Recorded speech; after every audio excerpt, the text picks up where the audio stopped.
नमस्कार। छत्तीसगढ़ अखबार के YouTube चैनल इंडिया आजकल के स्टूडियो से मैं सुनील कुमार। छत्तीसगढ़ के विधानसभा चुनावों को लेकर हम बीच बीच में कुछ खास लोगों से बातचीत करते हैं ताकि चुनावी तस्वीर आपके सामने साफ हो, हमारे सामने भी साफ हो। आज हमारे स्टूडियो में अरविंद नेताम जी हैं। अरविंद नेताम जी इंदिरा गांधी के समय से उनके मंत्रिमंडल में सहयोगी रहे हुए हैं। उन्होंने बहुत सारे दौर देखे हैं, कांग्रेस के भीतर भी देखे हैं। कांग्रेस छोड़ के वो उसके बाद कुछ अरसा के लिए बसपा, कुछ समय के लिए भाजपा, ऐसे कई पार्टियों में वो गए आए।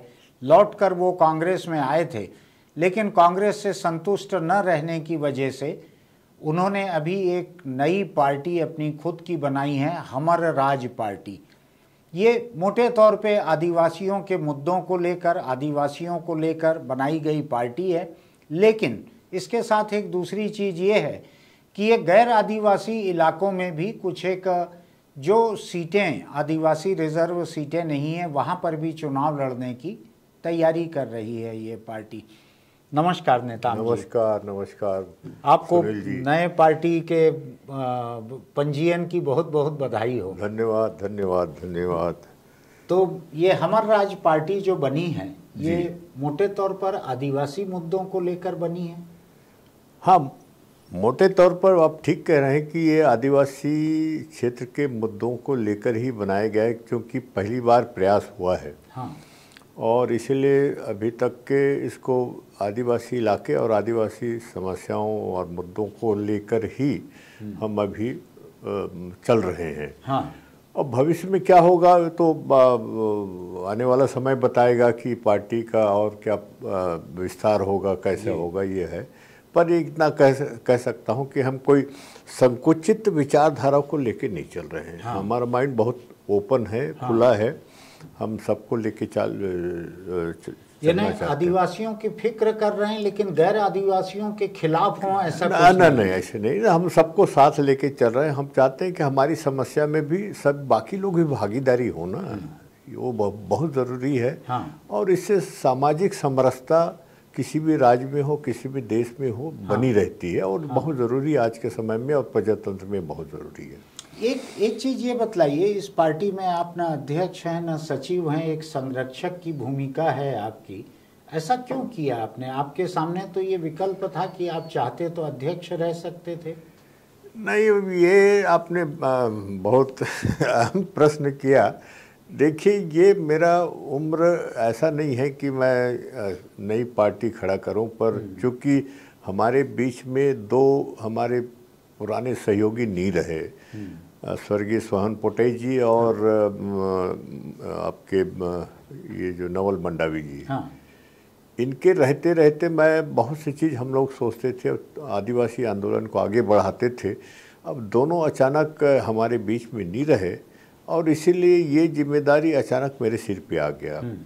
तो मैंने ये जो आंदोलन है या सर्व आदिवासी समाज की जिम्मेदारी ही निभाने के लिए मैं बहुत मुश्किल से तैयार हुआ।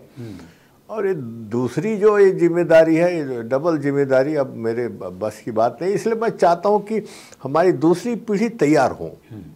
ये नहीं कि मैं सब अपनी चीज़ रख लूँ, तो फिर दूसरों को मौका मिलना चाहिए ना। और आखिर भविष्य में तो उन्हीं को निभाना है। हाँ।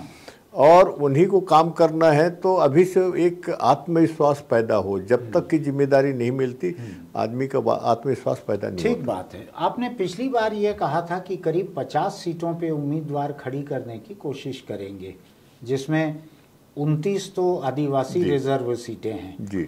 बाकी कुछ ऐसी सीटों पर भी खड़े करेंगे जहां पर आदिवासी पर्याप्त संख्या में।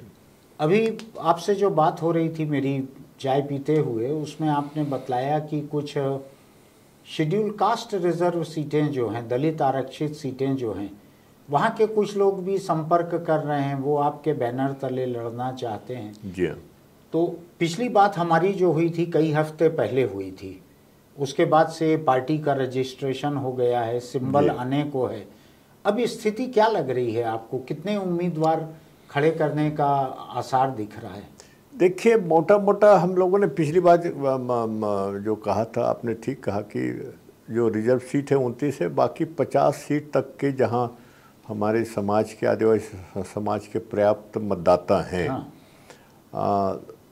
पर ये भी हमने कहा था कि भाई जनरल सीट में अगर हमारे बैनर पे कोई लड़ता है, कोई भी समाज का हो, उसका भी स्वागत करेंगे। या वो अपने बैनर पे लड़े, हमारी मदद मांगे, तो हम उनको भी मदद करने को तैयार हैं, दोनों तरफ से।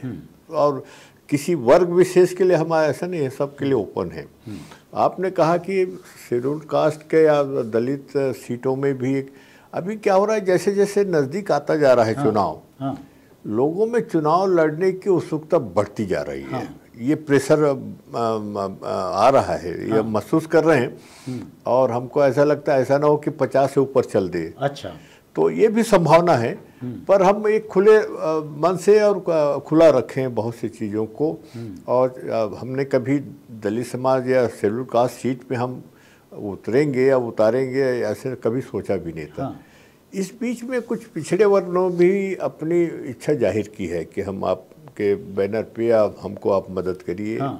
तो उनके साथ भी देख रहे हैं, अगर कोई अच्छा ऐसा तालमेल बन गया तो उनके साथ भी करें। और चूंकि पार्टी के नाम में आदिवासी शब्द नहीं है, तो इसलिए इसका एक थोड़ा व्यापक एक्सेप्टेंस इसकी दिख रही है। नहीं, हमने इसको बहुत सोच समझ के इसके टाइटल को रखा कि ताकि एक खुला हो, सबके लिए ओपन हो। कोई ये नहीं कह सके कि इंक्लूसिव हो सके और तबकों के लिए इसको ख्याल में एक चीज ये बतलाइए मुझको कि जो ट्राइबल सीटें हैं, इनमें गोंडवाना गणतंत्र पार्टी भी कई जगहों पे लड़ते आई है, और जो दलित सीटें हैं या दूसरी सीटें हैं जनरल, उनमें बसपा भी लड़ते आई है कई जगहों पे। एक अजीत जोगी की बनाई हुई उनकी पार्टी, अमित जोगी अभी चलाते हैं जिसको जी। एमएलए कम रह गए, अकेली शायद रेणु जोगी रह गई हैं एमएलए, बाकी छोड़ के चले गए सब लोग। इनमें से किसी से आपकी कोई बातचीत हुई है तालमेल की? देखिए सुनील जी, हमने तो पहले भी कहा था, शुरू से कह रहा था कि हम सीटों के एडजस्टमेंट के तालमेल के बारे में इस मामले में बहुत खुले दिमाग है हमारा। पर हम लोगों ने एक तय कर लिया था कि गठबंधन किसी से नहीं करेंगे। अच्छा। क्योंकि ये जो हमारी अमर राज पार्टी का जो सोच है, ये आदिवासी आंदोलन बेस्ड पार्टी है। और चुनाव में ये पहली बार प्रयोग कर रहे हैं कि समाज को चुनावी राजनीति में उतार रहे हैं। ये पहली बार होगा। यानी पार्टी नहीं बनी है, ये पहले से आंदोलन था, उसी को हम पार्टी की शक्ल दी है। अगर गठबंधन करते हैं तो बाकी तो राजनीतिक दल हैं, तो राजनीतिक दल और सामाजिक दल में जो मिक्सचर होगा, जिसको कहते हैं ना, कॉकटेल ना हो जाए। और समाज में कंफ्यूजन ना हो। तो अभी अपनी पहचान और अपनी आंदोलन, अपनी लड़ाई को एक बिल्कुल रख करके, और इसलिए समझौता कुछ सीटों में हो, उसमें कोई दिक्कत भी नहीं है। तो इसीलिए इन लोगों से हमने कोशिश किया बात करने का।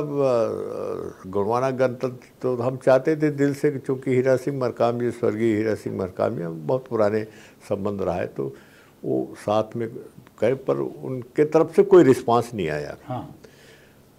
बहुजन ने जरूर कहा, पर पहले चाहते थे गठबंधन, तो हमने उसको मना कर दिया। सीट का एडजस्टमेंट तो बात तो होती तो करते हैं।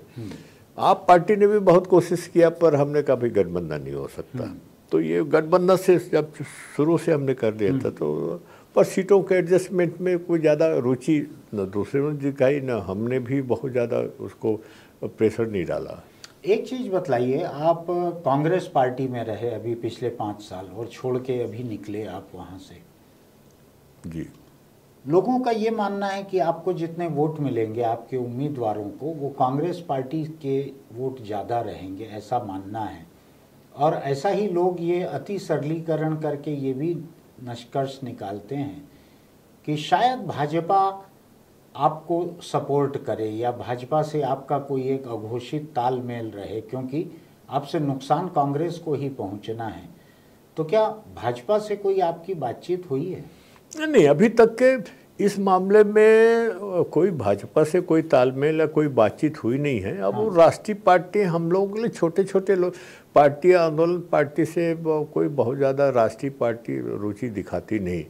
पर ये बात सही है कि मतदाता जो है दोनों पार्टी में है, बीजेपी में भी हैं और कांग्रेस में भी हैं, पर आदिवासी इलाके में मैं ऐसा महसूस करता हूं कि ज़्यादा मतदाता कांग्रेस में है, ऐसा मान के चलता हूं। अब उसमें कौन कितना डैमेज करेगा ये तो फिर रिजल्ट ही बताए, ये कहना बड़ा मुश्किल है कि कई लोग कहते हैं ना कि आप कांग्रेस को डैमेज करेंगे, कोई कहते बीजेपी को डैमेज करेंगे, तो ये मुझको ऐसा बोलने वाले लोग नहीं मिले कि आप बीजेपी को डैमेज करेंगे। लोग मानते हैं कि आपको जितने वोट मिलेंगे आपके उम्मीदवारों को, वो बुनियादी तौर पे कांग्रेस के ही वोट रहेंगे, ऐसा मानते हैं। नहीं, मैं सुनील जी ये बात कह रहा हूँ ना कि आदिवासी मतदाता तो बीजेपी के भी हैं, कैसे नहीं, लेकिन वो बीजेपी के साथ रहेंगे, वो आपके पास नहीं आएंगे, ऐसा लोग नहीं, ऐसा हो ही नहीं सकता। बीजेपी के भी मतदाता आएंगे, ऐसा नहीं। देखिए, सामाजिक आंदोलन की यही तो एक ताकत है कि वो फिर पार्टी बैरियर से उठ करके आ जाता है कि भाई जब हमारी लड़ाई है तो हम काहे को इसके साथ चिपके रहें, ये मानसिकता बनती है। पिछली बार का विधानसभा चुनाव आपको याद है, 2018 का जो 29 आदिवासी सीटें थी, उसमें शायद 26 सीटें कांग्रेस को मिली थी। हाँ, 26 सीटें। ये बहुत असाधारण नहीं था, इतना बहुमत आदिवासी सीटों पे आमतौर पे नहीं मिलता है। नहीं मिलता। शायद किसी पार्टी को इतना बहुमत इसके पहले आदिवासी सीटों पे नहीं मिला होगा। नहीं मिला। क्या वजह थी? 15 साल के मुख्यमंत्री थे रमन सिंह, उनकी सरकार लगातार चल रही थी, एक ही मुख्यमंत्री 15 साल था। आदिवासियों की ऐसी क्या नाराजगी हो गई थी कि 29 में से 26 सीटें दे डाली थी कांग्रेस को? देखिए, मैं कई बार इस बात को कहता हूं कि भारतीय जनता पार्टी आदिवासियों की जो सेंटिमेंट है या भावनात्मक मुद्दे हैं, उसको समझने की कोशिश नहीं करती है। बड़ा दुर्भाग्य है उस पार्टी का। मैं कई बार कहता हूं, तो ये जो पिछली सरकार ने जो आदिवासी ज़मीन को जो लीज में या इसकी जो बिल लाया, कानून पास हुआ, उसको लेके रिजेंटमेंट जो हुआ पूरे प्रदेश में, और आज तक हिम्मत नहीं हुई भारतीय जनता पार्टी की सरकार के उसको कानून को बनने के बाद भी लागू कर सके, मूड देख करके। और सर्व आदिवासी समाज ने पिछले चुनाव में हम लोगों ने पूरी कमर कस ली कि भाई ये तो बड़ा खतरनाक स्थिति हो गई, कुछ भी करेंगे, तो इनके खिलाफ आंदोलन में जो हमारा ये है सर्व आदिवासी, उसके बीजेपी के खिलाफ कैंपेन किए। राहुल गांधी से 2-3 मीटिंग हुई सोहन पोटे जी की। तो यानी ये एक जो ट्राइबल सेंटिमेंट है कि जो भावनात्मक मुद्दे हैं, जल जंगल जमीन, और वही बात करीब करीब कांग्रेस में भी अब आ गया है। हाँ, मैं अगला सवाल मेरा यही होने वाला था कि ये तो 2018 की बात थी, आज 2023 की जब हम बात कर रहे हैं, तो आदिवासी कांग्रेस के बारे में क्या सोच रहे हैं? ये तो 5 ही साल हुआ है सरकार में इसको। देखिए, मैं एक बात कहूँ सुनील जी, मैं राजनीति से तो रिटायर ही हो गया था ना, करीब 25-30 साल हो गया था। वो राहुल गांधी ने पकड़ ले गया, फिर बात अलग थी, फिर भी मैं कोई सक्रिय राजनीति में था नहीं। पर मुझे इस बात का एक दुख हुआ कि जल जंगल जमीन को लेकर के जो मानसिकता भारतीय जनता पार्टी की रही है सरकार की, उससे ज़्यादा कांग्रेस की है। ऐसा? हाँ, मैं एक बात आपको स्पष्ट कर देना चाहता हूँ इस प्रदेश की जनता के सामने कि पेशा कानून हम लोगों ने 1996 में बनाया था, और ये कानून इसलिए बनाया था कि 1991 में उदारीकरण की नीति आ गई थी देश में। उदारीकरण के जब हम लोगों ने दिल्ली में इसको चिंतन मंथन किया था, तो अर्थशास्त्रियों ने बताया कि आपके खिलाफ जाएगा, आदिवासियों के खिलाफ, दलितों के खिलाफ जाएगा। उसी समय ये पेशा कानून बन रहा था। तो हमने सोचा कि जब कोई तूफान आने वाला है हमारे लिए भविष्य में उदारीकरण के माध्यम से, तो कैसे बचा जाए, इसको पूरा कोशिश करके पेशा कानून में एक प्रावधान रखे कि सरकार को कहीं न कहीं नियंत्रण रखा जाए। जल जंगल जमीन में जो मनमानी होती थी, उसको पेशा कानून में नियंत्रण के अधिकार वो कानून में बनाया गया। उस अधिकार को इस सरकार ने खत्म कर दिया। इस सरकार ने, यानी भूपेश बघेल की सरकार, कांग्रेस की सरकार ने। तो इन्हें गिने तो अभी लेकिन एक चीज बतलाइए मुझको, टीएस सिंहदेव जो हैं वो तो शुरू में पेशा कानून का समर्थन करते दिख रहे थे मुझको। नहीं, बिल्कुल ठीक कह रहे हैं। पंचायत मंत्री भी थे अरे वो। बहुत बढ़िया हमारे पक्ष में और उनकी रही है विचार, हम कई मीटिंगों में उसके साथ रहे।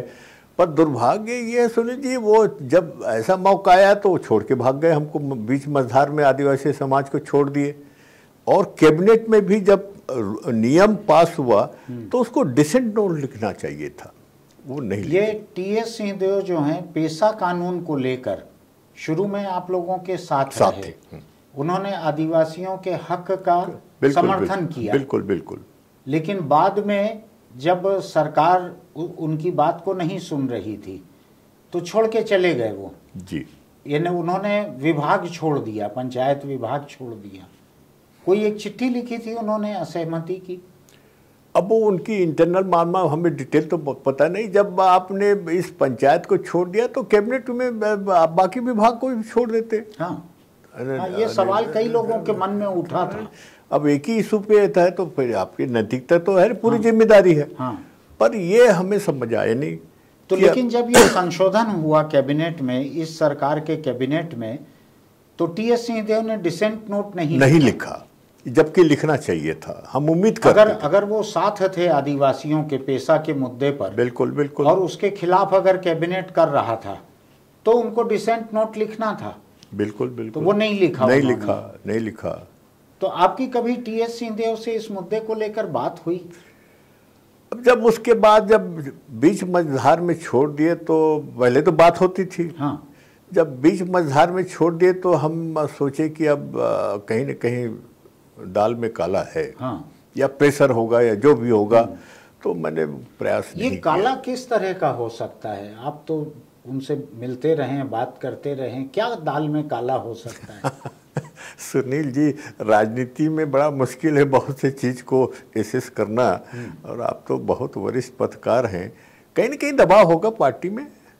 और हर नेता दबाव को रेजिस्ट नहीं कर सकता, झेल नहीं पाता। राजनीति में अभी स्थिति है। पहले तो झेलते थे और पूरी कैबिनेट से बाहर हो जाते थे सिद्धांत के आधार पर। हाँ, हो जाते थे। अब वो बात नहीं रहेगी अब आपकी राजनीति में। हाँ। तो ये बतलाइए, जो पेशा जो मूल ड्राफ्ट था उसमें और अभी इस सरकार ने जो किया है, इसमें बुनियादी फर्क क्या लाया गया है?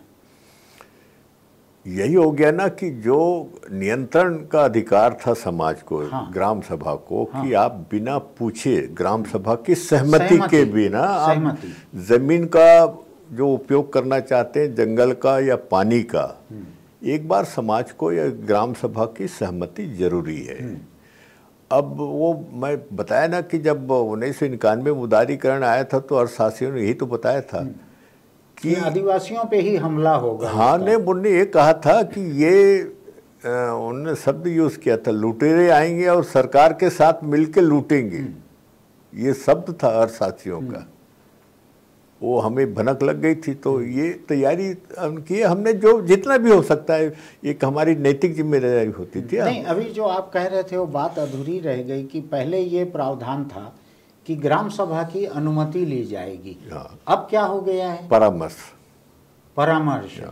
वो जो बाइंडिंग नहीं है, यानी मैं और आप बैठ के परामर्श कर कल ये मानना नहीं मानना वो अलग बात खत्म हो गई। अरे भाई, जिसको इतना मेहनत करके इतना माने उस मूल कानून में बनाया गया था, सोच करके, जो तूफान आने वाला है आदिवासी इलाके में, लूट मार होने वाला है। मुझको नेताम जी एक बात बतलाइए, आदिवासी जो हैं वो इस फर्क को समझ पाएंगे क्या? क्यों नहीं समझेंगे? सरगुजा में क्या हो रहा है? कोल बेल्ट में पूरी आंदोलन तो पेशा कानून के बेस पे ही कर रहे हैं ना। हाँ। बस्तर में जितने आंदोलन हो रहा है आज तो पेशा कानून के बारे में बस्तर में बच्चा जानता है। ऐसा? हाँ, बच्चा 30 साल हो रहे हैं ना पेशा कानून को बने। यानी आदिवासियों को कोई कम पढ़ा लिखा ना समझ मान ले तो वो उनकी नासमझी है। ऐसा? हाँ, डॉक्टर पेशा कानून में उनके जो हक छीने गए हैं ये उसको समझ रहे हैं? समझ रहे हैं। नहीं, उनका यही कहना है भाई, जब पेशा कानून में है तो ये मनमानी क्यों हो रहा है? हाँ। ये पेशा कानून में हमारी सहमति के बिना क्यों हो रहा है? यही लेकिन तो क्या उनको ये समझ में आ रहा है कि इस सरकार ने किया है ऐसा? हाँ बिल्कुल, ये समझ रहे हैं, समझ रहे हैं। और आपको लगता है कि चुनाव के दिन इस बात को याद रखेंगे वो लोग? अरे यही इसी चीज को याद रखेंगे ऐसा? हाँ बिल्कुल। देखिए सुनील जी, आप तो इतने वरिष्ठ पत्रकार हैं, 150 साल पहले हमारे पुरखे अंग्रेजों से लड़े जल जंगल जमीन को लेकर के। आज भी वही फीलिंग, भावना तो वही है ना। अब जब कानून बन गया था, ये प्रोटेक्शन था, हथियार था, थोड़ा बहुत था, उसको भी खत्म कर दो तो क्या चुप बैठे रहे? सबसे कॉम्प्रोमाइज हो सकता है, समझौता हो सकता है। जल जंगल जमीन को लेकर के आदिवासी समाज इस देश में कभी कोई समझौता नहीं करेगा, ये मेरा अपना अनुभव है। तो आपको ये लगता है कि आपकी पार्टी इस एक मुद्दे को मुख्य मुद्दा बनाकर सबसे चुनाव बड़ा लड़ मुद्दा रही है और बड़ा। आदिवासी वोटर इसको समझेंगे? सबसे बड़ा मुद्दा यही होगा। हम तो कांग्रेस के जितने उम्मीदवार होंगे ना, पूछेंगे कि ये बताइए आपकी सरकार ने हमारे अधिकार को क्यों खत्म किया, पहले बता दो, फिर वोट मांगो। एक हॉलीवुड की फिल्म आई थी अवतार नाम की, जिसमें एक दूसरे ग्रह पे जाके धरती के लोग हमला करते हैं वहाँ के आदिवासियों पे। आपने देखी थी क्या फिल्म? नहीं, मैं फिल्म अभी देखते ही नहीं अब। नहीं, उसका एक दूसरा एडिशन भी आया है, सीक्वल उसका दूसरा भी आया है। मैंने वो नहीं देखा है, लेकिन मैं जब कभी आदिवासियों के हक पे हमले की बात सुनता हूँ तो मुझको फिल्म याद आती है। मैंने देखी थी, वो 3D फिल्म थी। उसके असर के लिए, टेक्निक देखने के लिए मैं उस फिल्म को देखने गया था, और आदिवासियों पे जिस तरह से हमला होता है दूसरे ग्रह पे जाके वहाँ के मूल निवासियों पे, तो मुझको लगता था तो धरती की ही कहानी है। और हो सकता है हॉलीवुड ने कल्पना नहीं की होगी, उन्होंने अमेज़न के जंगलों से या कहीं भी देख कर ही उन्होंने बनाई होगी। बिल्कुल बिल्कुल सही कह रहे हैं, बिल्कुल सही कह रहे हैं। मुझको ये जब मैं सुनता हूँ आदिवासी हकों पे हमला, तो मुझको घूम फिर के वो फिल्म याद आती है, अवतार फिल्म। मैं एक चीज़ और बताऊँ सुनील जी, कि जब एक नियम बना सरकार ने, पिछले 1 साल हो रहा है करीब करीब, 29 आदिवासी विधायक मंत्री, इसमें सभी मंत्री रहे, विधायक रहे, एक ने अपना असंतोष जाहिर नहीं किया, विरोध छोड़ दीजिए, एक ने जाहिर नहीं किया। आप तो अंग्रेजों से लड़ाई लड़े थे कह रहे हैं, और सब कह रहे हैं, तो अभी तो कम से कम 2-4 तो बोले रहते। वही तो मैं कह रहा हूँ ना। तो इसका मतलब है कि आज अब के जो जनप्रतिनिधि जो आ रहे हैं, या तो वो बंधुआ मजदूर हैं, या तो अपनी बात हिम्मत नहीं कर सकते। ये अच्छी बात नहीं है समाज के लिए। और हमारी जो आंदोलन के बेस पे जो पार्टी बनाए हैं, चुनाव में उतर रहे हैं, तो यही कारण है कि अब लड़ने वाला चाहिए, अपने अधिकार की आवाज़ उठाने वाला विधानसभा में है, सांसद में भेजना चाहिए, नहीं तो खतरे में है आदिवासी समाज। लेकिन केंद्र की जो मोदी सरकार है, उसका रुख भी जल जंगल जमीन करीब वही है। तो ये इसका मतलब तो ये हुआ कि कांग्रेस और भाजपा के जो उम्मीदवार वहां रहेंगे, तो आपके तो सवाल फिर दोनों से बनते हैं, दोनों से बनेंगे। बिल्कुल दोनों से बनेंगे। अभी आप बोले ना हम कांग्रेस के लोगों से पूछेंगे, इसलिए देखिए मैं एक क्लियर कर दे रहा है। हाँ। ये जो सामाजिक आंदोलन होता है ना आदिवासियों का, ये सरकार से लड़ाई होती है, पार्टी वार्टी से नहीं होती। जो सरकार होगी उसी के साथ लड़ाई होती है, ये मूल मंत्र है। तो चूंकि आप कांग्रेस के आपने बीजेपी को तो निपटा दिया ना। हाँ। पिछले विधानसभा में बीजेपी को तो निपटाई दिए ना। तो अब आप देखते हैं इसको। अच्छा, अब मुझको 2 पल के लिए आप अपनी पार्टी को और अपनी राजनीति को 2 पल के लिए अलग रखिए। चलिए, और मुझको ये बतलाइए कि कांग्रेस और भाजपा के बीच जो 2 बड़ी पार्टियां हैं छत्तीसगढ़ में, इसमें क्या माहौल लग रहा है आज आपको? मैं आपका एक लंबा अनुभव है, मैं आपका ऑब्जर्वेशन देखना चाहता हूं कि आपको क्या लग रहा है इन दोनों पार्टियों के बीच छत्तीसगढ़ में। देखिए, मैदानी इलाके में संभवतः कांग्रेस का भी पल्ला थोड़ा भारी है। आदिवासी इलाके में कांग्रेस का पल्ला भारी नहीं है, पर किसका होगा मैं नहीं कह सकता ऐसा। लेकिन पिछली बार जो है सरकार जो बनी थी, उसमें 29 में से 26 आदिवासी सीटें कांग्रेस को मिली थी। एक किस्म से कहें तो आदिवासी सीटों के बदौलत सरकार बनी है। बिल्कुल ठीक करें, ऐसा ही था ना जी। इस बार आपको वैसा नहीं दिख रहा है माहौल? इस बार इसलिए नहीं दिख रहा है कि कई फैक्टर और भी लोग, जैसे आप पार्टी आ गया, हाँ, वो कितना दम खम से उतरेगी या वो इसका असर कितना होगा। अभी तो मुझको वो झिझकते हुए दिख रही है, एक एक पैर धीरे धीरे आगे बढ़ा रही है, जैसे लैंडमाइन बिछा हुआ है, सुरंग बिछी हुई है, ऐसा वो एक एक पैर आगे बढ़ा रही है। सूर्य जी, मेरा कहना है कि अब अगला विधानसभा चुनाव डायरेक्ट फाइट नहीं होगा। कांग्रेस और बीजेपी में होता रहा है ना अभी तक, वो डायरेक्ट फाइट नहीं होगा। कहीं न कहीं त्रिकोणीय संघर्ष भी हो सकता, कहीं न कहीं। हाँ, तो उसका असर तो होगा। आम आदमी पार्टी से आपकी भी बातचीत होती है, कभी कभी उसके लोग आपसे संपर्क करते हैं, कभी मिलने आते हैं, शायद तालमेल की बात करते होंगे, क्या है उनके साथ रिश्ता आपका? नहीं, रिश्ता कुछ नहीं है। अब राजनीतिक पार्टी और राजनीतिक लोगों का तो हमेशा रिश्ता रखते ही हैं हम भी हर राजनीतिक दलों के साथ में हमारा उठना बैठना बातचीत रहती है। इससे क्या होता है कि ज्ञान भी बढ़ता है, उनकी सोच, उनकी पॉलिसी, उनके कार्यक्रम, किसी भी पार्टी का। हम भी अपनी ट्राइबल सेंटीमेंट को, भावनाओं को भी, उनको भी समझाते हैं। भैया आप शहरी पार्टी हैं, दिल्ली बेस्ड पार्टी हैं, ये ट्राइबल एरिया हमारे, पहले ट्राइबल एरिया के बारे में पहले स्टडी कर लो। गुजरात में इन्होंने किया था ना, वो छोटू भाई वसावा की पार्टी से तालमेल किया था, तो उसको सत्यानाश भी कर दिया ना। सत्यानाश भी कर दिया। ये भी क्या फायदा। अरे हम तो मानते कि भाई उनको और ताकत देते, उसी को उन्हें खत्म कर दिए। ये कोई तरीका थोड़ी है भाई। ले दे के तो बेचारे गुजराती लोग। लेकिन आपकी जितनी बात हुई है आम आदमी पार्टी के लोगों से, आपको ये लगता है कि वो यहाँ चुनाव लड़ने वाले हैं, या लगता है कि वो इंडिया गठबंधन के तहत यहाँ वो चुपचाप रहेंगे? अब ये तो उनका वो गठबंधन का जो पढ़ते रहते हैं अखबार में, उससे तो बड़ा कंफ्यूज हो जाता है आदमी। मैं भी इसीलिए समझना चाह रहा हूँ आपसे, आपको क्या लगता है? पार्लियामेंट में तो लगता है कि कुछ न कुछ गठबंधन हो जाएगा उसका, पर 24 में। पर ये जो असेंबली में मुझे लगता नहीं ऐसा। ये इंडिया का कोई गठबंधन कोई। तो ये कांग्रेस और आम आदमी पार्टी अगर खुल के आमने सामने लड़ेंगे, खुल के, इससे क्या लगता है आपको, फायदा किसका होगा? अब खुल के आमने सामने लड़ेंगे तो हो सकता है बीजेपी को फायदा हो। तो केजरीवाल पे कई बार ये बात उठती है कि बीजेपी की बी टीम की तरह लड़ता है ये।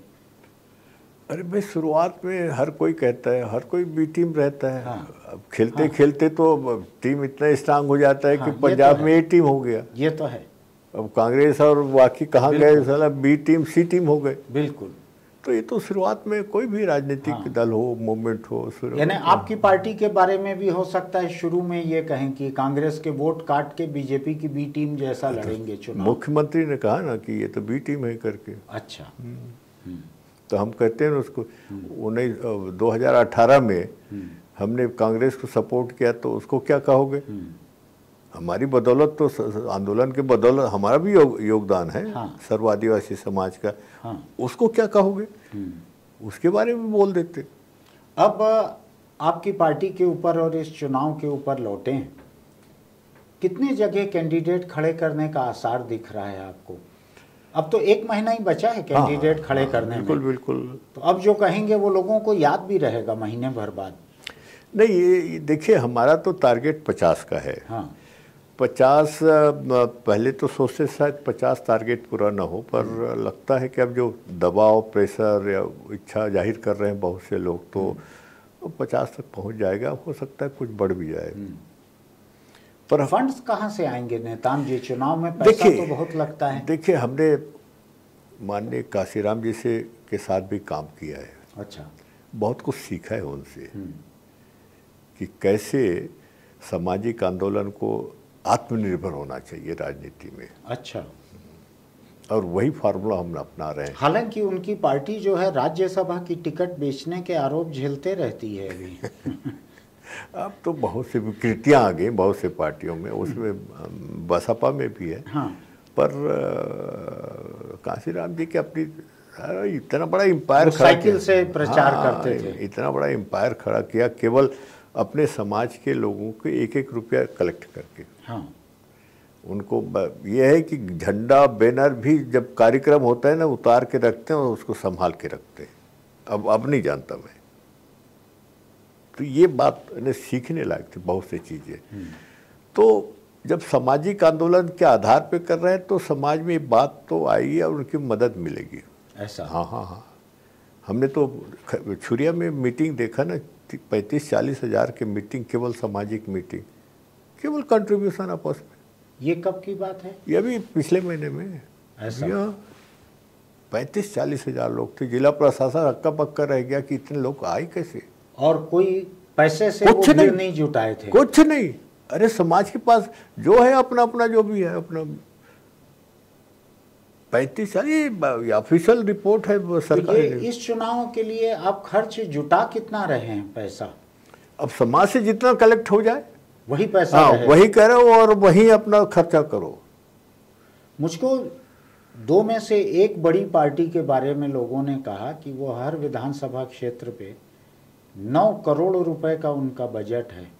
मैं नहीं जानता हूँ, मैंने खाता बही देखा नहीं है किसी पार्टी का, लेकिन मैं सुन के मैं भी हक्का बक्का रह गया कि छत्तीसगढ़ में एक एक विधानसभा क्षेत्र पे एक पार्टी, दो में से एक पार्टी है। चूंकि मेरे पास सबूत नहीं है इसलिए नाम लेना ठीक नहीं है। 9 करोड़ रुपया एक एक कॉन्स्टिट्यूंसी के लिए रखा है उस पार्टी ने बजट। हो सकता है सुनील जी, आज के ज़माने में कुछ भी हो सकता है। अभी तो हमारे लिए तो हम तो जब अपने समय में तो पैसे ही नहीं होता था राजनीति में। हाँ। और आज इस ढंग से कह रहे हैं। पर एक बात मुझे याद आती है, 77 के चुनाव, आप भी समय उस समय शुरू करते रहे होंगे। मैंने शुरू ही किया था 76 में, अखबार में नौकरी शुरू की थी। फक्कड़ लोग जेल में रह करके चुनाव जीत गए। तो इस देश की खासियत भी है, ऐसा नहीं है कि केवल पैसे से चुनाव लड़ते हो। टाटा बिरला इस देश में राज करते हैं। बिल्कुल बिल्कुल। पैसे ही होगा तो हमने तो 71 में बिरला जी को हारते देखा। वो गुजरात राजस्थान के वो बाजू वाला जो ये जो स्कूल खुलता है ना वहाँ के शिवनाथ सिंह सरी के एक छोटा सा वकील था, वो हराया उसको। 77 में बस्तर में क्या हालत थी कांग्रेस की? हारी पूरी सीटें। हाँ, करीब 1 आध सीट जीती थी और बूथ लेवल तक पे हार हुई उसकी सब। यानी लोगों में उस वक्त जागरूकता इतनी थी कि किसको हराना है उनको मालूम था। नहीं, जागरूकता, राजनीतिक जागरूकता तो उस समय भी आ गई थी। देखो, कोई चीज़ अगर अति होता है तो उसका असर तो होता है। अगर आपने उस समय इमरजेंसी में अगर सेंसर नहीं होता मीडिया का तो इतनी दुर्गति नहीं होती। सरकार को असलियत पता लगती। हाँ, पता लगती तो अपना सुधार। यानी असलियत सरकार ने जनता के सामने नहीं आने दी और खुद क्यों भी पता नहीं लगा, जो मेरा अपना मानना है। आज अभी जब हम लोग बात कर रहे हैं, बस्तर में शायद नरेंद्र मोदी की आम सभा चल रही होगी। आपके संगठन से जुड़े हुए किसी व्यक्ति ने वहां बस्तर बंद का आह्वान किया है, कांग्रेस ने भी उसका साथ दिया है। क्या है ये मामला? आपका संगठन खिलाफ है क्या प्रधानमंत्री की सभा की? नहीं, ऐसा नहीं। देखो, मैं इस बात के बिल्कुल सहमत नहीं हूँ कि प्रधानमंत्री के कार्यक्रम का ऐसा विरोध हो। विरोध का भी तरीका होता है प्रजातंत्र में, पर ये कोई तरीका नहीं है। और ये अगर गलत परंपरा अगर शुरू हो गई तो आगे चल के कुछ भी हो सकता है, किसी भी प्रधानमंत्री के साथ हो सकता है। आपने जो इस जिक्र किया कि क्या होता है सुनील जी, हमने अखिल भारतीय आदिवासी विकास परिषद और कार्तिक उरांव ने इस्टेब्लिश किया था आपको। जब एक सामाजिक संगठन सही लोग हम लोग बनाते हैं तो सरकार पैरेलल एक खड़ी कर देती है। अर्जुन सिंह जी ने तो मध्य प्रदेश से हमारे दिलीप सिंह भूरिया अध्यक्ष थे तो रातों रात कांतिलाल भूरिया को ये भी एक अध्यक्ष हुआ। ये सरकार में रही और दुर्भाग्य है कि कांग्रेस की सरकार में ही होती रही और कांग्रेसियों के साथ होता रहा है। अच्छा, यही दिक्कत है। यहाँ भी वही हाल है।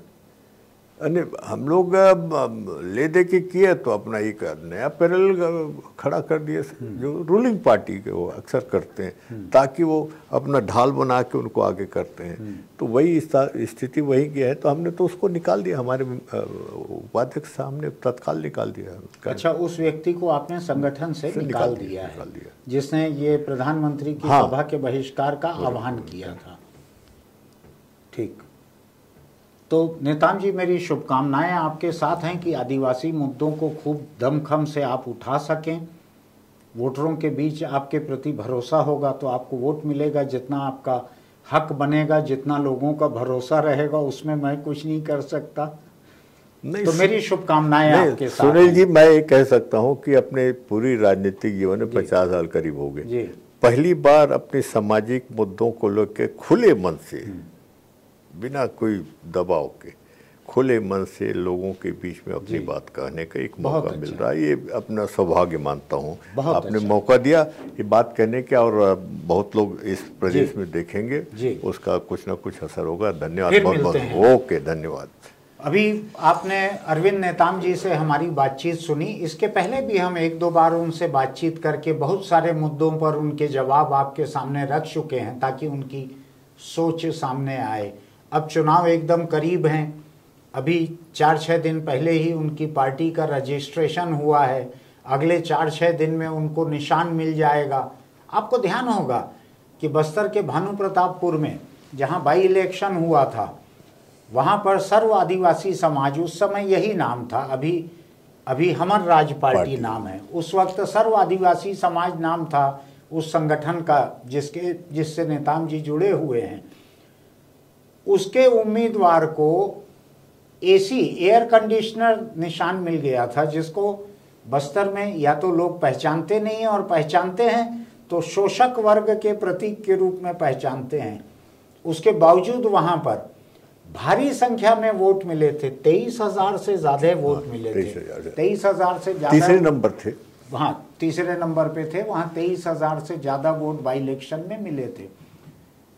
उनको मेरी शुभकामनाएं हैं। मैं किसी की राजनीतिक जीत और हार की शुभकामना नहीं देता, लेकिन वो आदिवासी मुद्दों को ठीक तरीके से सामने रख सकें, आदिवासियों का भला कर सकें, इसमें लोकतंत्र का भला है, इसके लिए मैं उनको शुभकामना देता हूं। हम आपसे ये बातचीत का सिलसिला किसी और मेहमान के साथ जारी रखेंगे।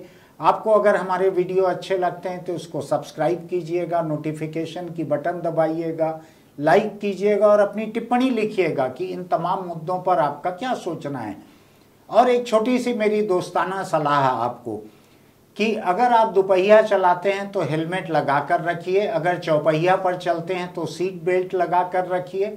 किसी भी हादसे की नौबत में बस यही चीज़ें आपकी ज़िंदगी बचाती हैं। फिर मिलते हैं।